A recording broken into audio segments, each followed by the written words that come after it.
Olivia Millershin made a splash on America's Got Talent, where she made it to the quarterfinals. Does it almost feel like you've been here before? Now, Olivia writes her own music and tours the country opening for other artists. She released her second full-length album, Look Both Ways, just last year.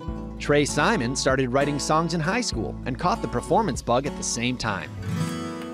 She's not shy, a social butterfly, only one in the room.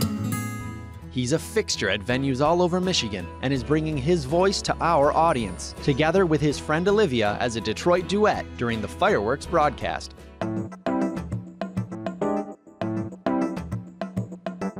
I started taking opera and classical voice when I was 7 years old because my grandma studied it, and so I wanted to be like her. And then from there, I started writing songs around 12, just naturally happened. I was writing about sandwiches and whatever, but it still was something. And then when I was 15, I played in my first coffee shop, and kind of the rest is history.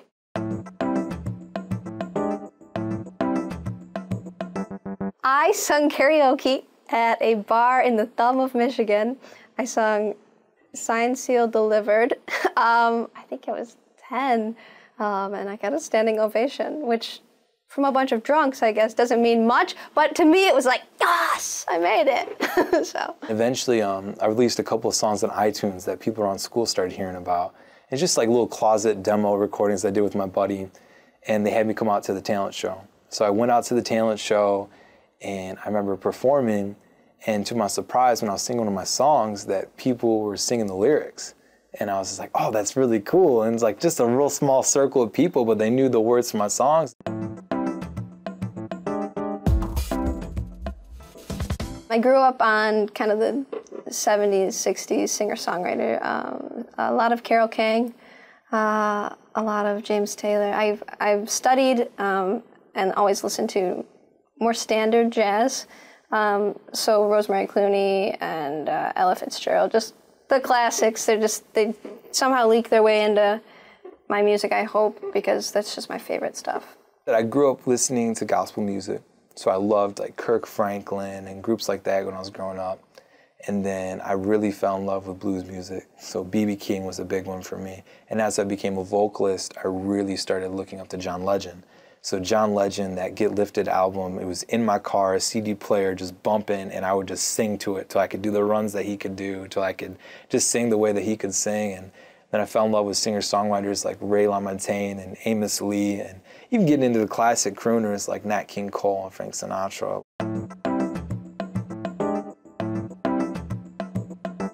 Last year I was on the road for 7 months, home for 12 days in that. So I tour pretty much constantly. I just do a lot of opening for other people. It's kind of wherever they go, I go. It's a challenge in a way to have to win people over, and I always like a challenge. But most of the time I don't even process it. I'm just like, I'm going to do my thing. I'm going to go do what I do. And I think I've just been really lucky. We've never been booed off a stage yet. I'm hoping to get to that, just so I can have bragging rights. And just a little bit ago, I had my guitars stolen out of my car and I had to completely start over.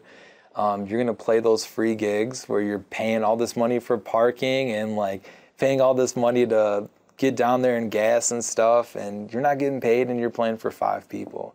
But when you're passionate and you realize that this thing is bigger than you, and that you just want to live a lifestyle that honors everything that you live for and that blesses people with your gifts. I mean, that's what it's all about.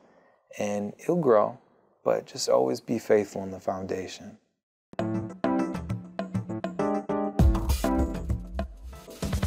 So cool. It's an honor. I keep saying that, but it's such an honor.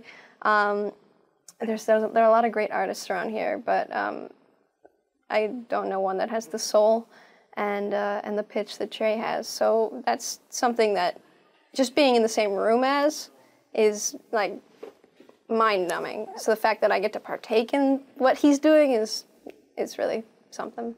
I'm excited because it's more of an opportunity to learn about myself. I mean, every single person in this world has like this golden nugget to life, this golden perspective, this perception. And when you get to play in front of more people, you're gaining those nuggets that people have. And then once you gain all those things, you get a greater understanding of yourself and your craft, and that's the only thing I really care about. So for an opportunity to meet more people, to get in front of some people, and just to share my heart, I mean, that's what I'm here to do. Olivia Millershin and Trey Simon will be in front of lots of people as a Detroit duet on the Ford Fireworks, Monday, June 26th, only on WDIV Local 4.